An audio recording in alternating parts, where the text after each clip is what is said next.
縱覽華夏風雲，感受世間浮沉。呢度華探比。2009年喺素有中國玉器之鄉嘅四會舉辦嘅玉器文化節盛會上面，一件名叫做九龍拱璧嘅作品一出現就引起咗轟動。佢憑藉住氣勢恢宏嘅造型、獨特嘅設計構思同埋精美嘅工藝，獲得咗首屆玉石雕刻藝術華表獎最佳創意獎。咁呢件矜貴嘅玉璧究竟點神奇法呢？一齊睇下。九龍拱璧顧名思義，就係由9條龍獻上一塊玉璧。九龍拱璧高達1.3米，寬1.25米，厚度接近0.5米，重量超過咗1噸。雕刻嘅材料係緬甸天然優質翠玉，質地堅硬細膩，色澤艷麗，以淺綠、灰、白、墨綠為主，被稱為五彩翠。而呢一塊用嚟製作九龍拱璧嘅玉石，無論係體積、重量，亦或係顏色嘅搭配，喺國內都極為罕見。睇住眼前呢一塊精美嘅玉龍璧，你係咪大開眼界呢？其實講到龍璧，佢係我國雕刻藝術中嘅瑰寶，其中最出名嘅就莫過於故宮嗰度金碧輝煌嘅九龍璧啦。當然喺歷朝歷代中，我國嘅能工巧匠所做嘅九龍拱璧多到數不勝數，而且用嘅材料亦都係樣樣都有，譬如金、銀、鐵、銅、木等等。咁點解人們咁喜歡雕刻龍呢？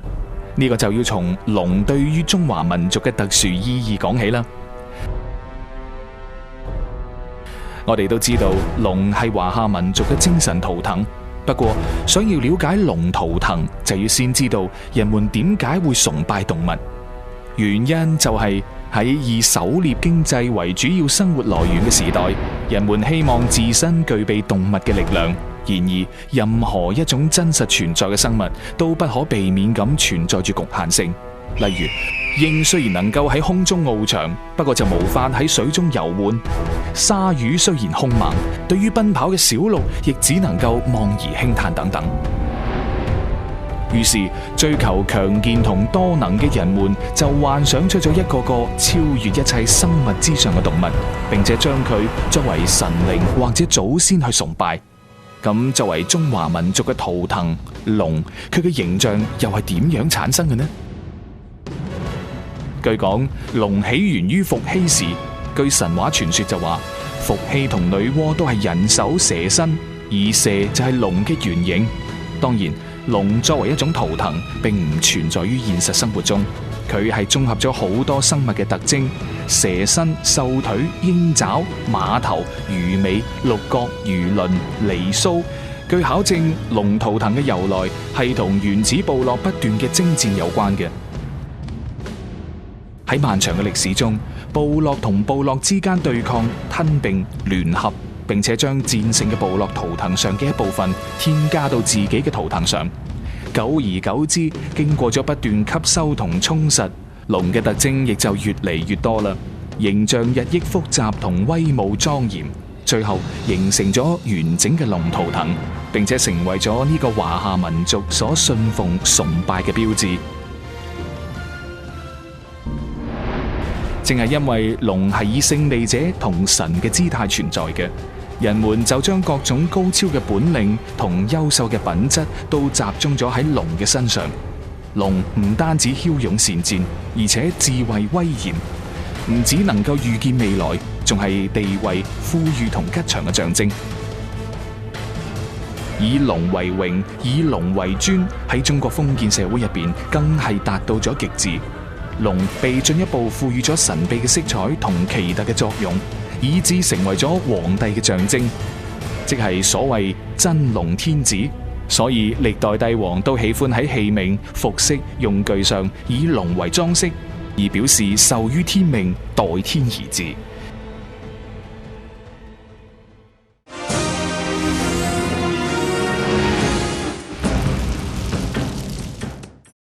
上面講到嘅龍係綜合咗9種動物而產生嘅，亦就係大家所講嘅九翅。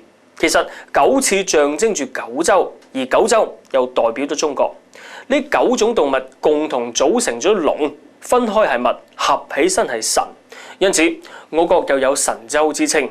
而九州正係九龍拱璧當中9條龍嘅寓意所在。而據創作人所講啊，將呢一塊大型嘅翡翠雕刻成九龍拱璧，幾乎係上天注定嘅。究竟係點回事呢？而家我哋再嚟睇下呢一件九龍拱璧，佢係由國家級工藝美術大師吳源全、河南省工藝美術大師馬慶超等人共同創作而成嘅。咁佢哋係點樣製作出呢一件珍貴嘅藝術品嘅呢？呢個就要從用於製作嘅呢塊翡翠開始講起啦。這一塊原料當時那個毛料重都將近6噸，5噸半。這個看到以後，感覺它可能會能出一個大的作品呢，就把它剝開看看，裏邊當然很多裂，把外邊的裂去掉，剩這個胚的時候還有將近3噸重。俗語話玉不琢不成器，咁面對住3噸咁重嘅一塊翡翠，吳源全、馬慶超兩位大師究竟點樣去構思並且落手創作嘅呢？遇到這一塊石頭，我覺得它能做一個大玉璧。另外呢，它這個周圍還有不同顏色的分布，有白色、綠色，還有黑色。我考慮就可以做不同顏色的那個9條龍。為什麼呢？因為龍啊是中華民族的傳人，龍的圖騰，因為9條龍啊象徵住9州和諧分晉，這個國富民強的意思。諗唔到呢塊顏色複雜嘅翡翠，卻無意間令到九龍拱璧錦上添花，獨具一格。你睇下喺歷經將近3年先至雕刻完成嘅九龍拱璧上，9條顏色各異嘅飛龍環繞喺圓形翡翠玉璧盤旋飛翔，昂首俯瞰、扭頭卑眸，各不相同，就好似係奔騰喺雲霧波濤之中，氣勢磅礴。就連龍鬚咁細小嘅地方都能夠做到精緻有加，真係令人佩服。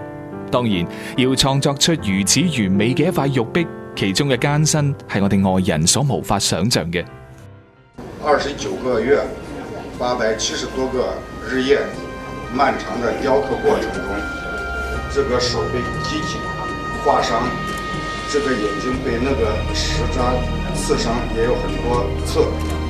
這個14毫米那個吊鏈都斷了好幾次，原料太重。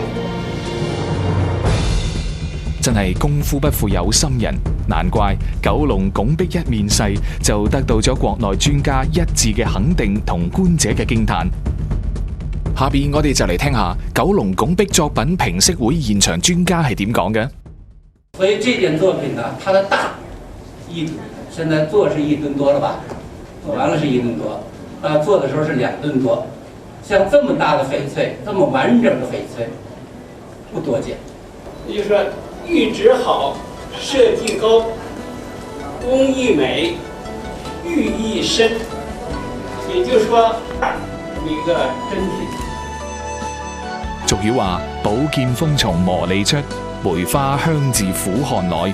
上邊呢啲業內專家嘅高度評價，就係對九龍拱璧所有創作者最好嘅肯定同鼓勵。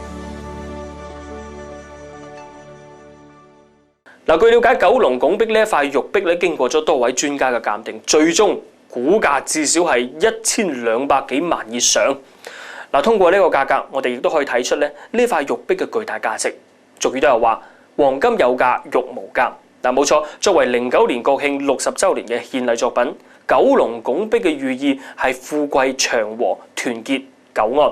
從呢個意義上面睇，呢件玉石作品真係一件無價之寶。好啦，今期節目就到呢度，我係阿棟，下期再見。